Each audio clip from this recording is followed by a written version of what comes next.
From Forex Traders Daily, this is your daily analysis with Ross Mullins, live from Richmond, Virginia. Hello everyone, this is today's video analysis for January 28th, 2016.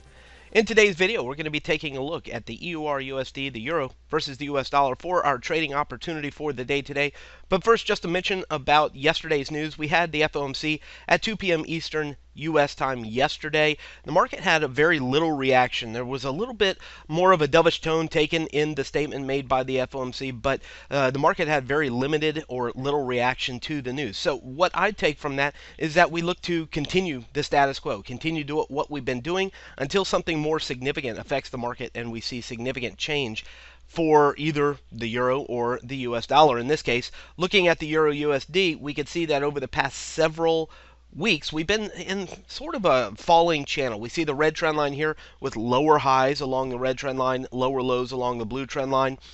We see the black box here on the right-hand side of the trend where it's just been bouncing around and congested or ranging between the top and the bottom of this black box. Let's zoom it in a little bit here on the chart and you can get a little bit better sense of what's been happening over the past several days. We're going back to this big blue candle right here. That happened back on January 7th. So we're about 20 days out from when this market went into this period of congestion, this little tight range that the Euro USD has been in.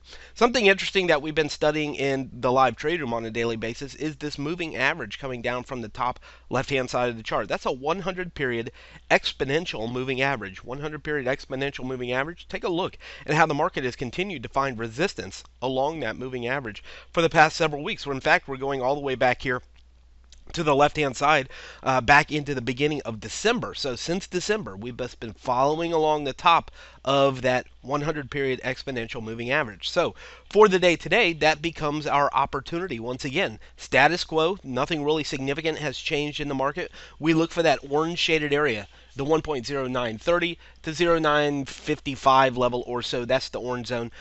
Looking for that to be our resistance. We again have that moving average sitting in there. That's the top of our range or period of congestion. Take a look. 1, 2, 3, 4, 5, 6, 7, 8, 9, 9 times challenging that, unable to break through it, and then turning back lower, back down to the bottom.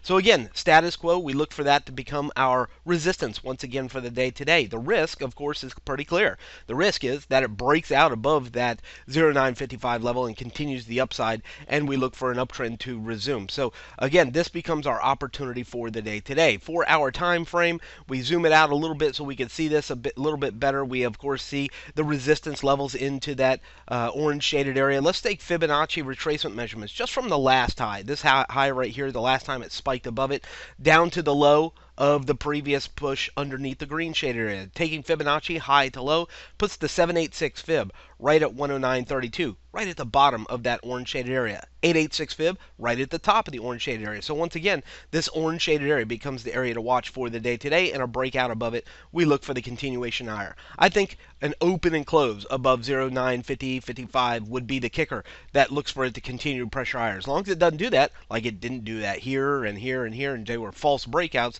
I think we're still looking for selling on rallies into this zone. So any push into there, a little bit of a pullback, giving a clue that selling momentum is coming back in, becomes an opportunity to go short for the euro dollar. Until it does that, I think we're just going to wait for our next opportunity for the euro dollar today. From Forex Traders Daily, this has been your daily analysis with Ross Mullins. If you would like to get Ross's analysis on all the currency pairs he's watching and all the trades he takes today, join him in his live trade room by clicking on the link below. Please leave any comments you have about today's video in the comments section below.